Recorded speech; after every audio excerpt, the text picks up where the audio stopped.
deployed. I think a lot of the police are also young and not necessarily experienced, and the game plan to deploy, You will. Thank you. I think, was understood by the enemy.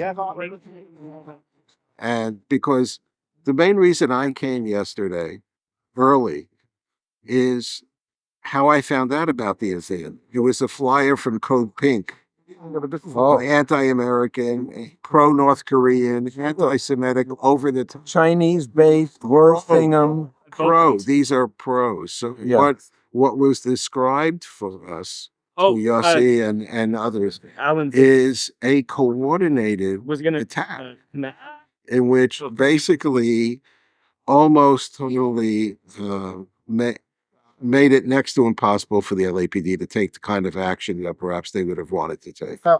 And if not for Magen Am, I'm afraid, since I was standing right there for 11:45, I'm afraid that perhaps Adas could have been in trouble, could have been penetrated by enemies of the Jewish people.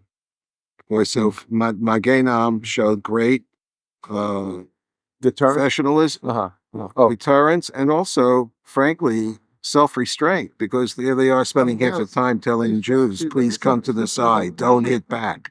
We know what they're trying to do. But they get a lot of credit. So, yeah. If you read between the lines of the press conference today from the mayors, is that there are, at least theoretically, some steps I'm listening. that can be taken My days have been based on laws that exist but have not necessarily been applied.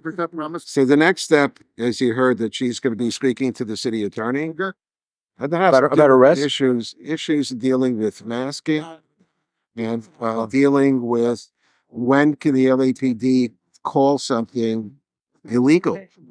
And that may have to do with the whole issue of whether or not the city is going to start taking the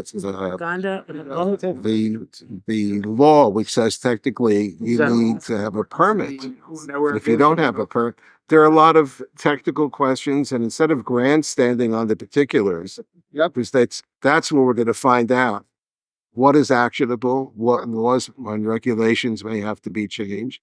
There is a whole lot that can be done under what seems to be existing rules that have not been applied. So that has to be clarified. She's going to the city attorney in the next day or two. Right, thank you can't ask for more than that. And as far as the LAPD, I think they understand it was not their finest moment. And when they, in our private meetings, heard from me, someone who's been probably their number one public advocate for the last 10 years. Absolutely. It was confirmed that they need to do a lot better. I think they get it. I'm going to have also a meeting tomorrow with Chow.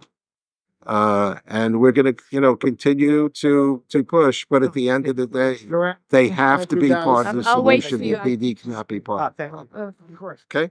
Who has to be part of the solution? The LAPD.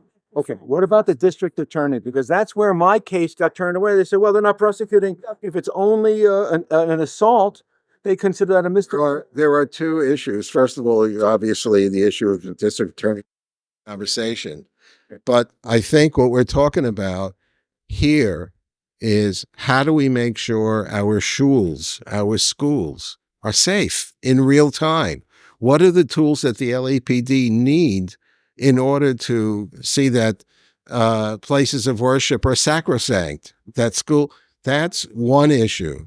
The other issue, which is a massive issue here and in New York and Chicago and elsewhere, is having DAs that simply will not prosecute that kind of behavior. That's not on the LAPD. That's on the rest of us and how we vote. How we vote.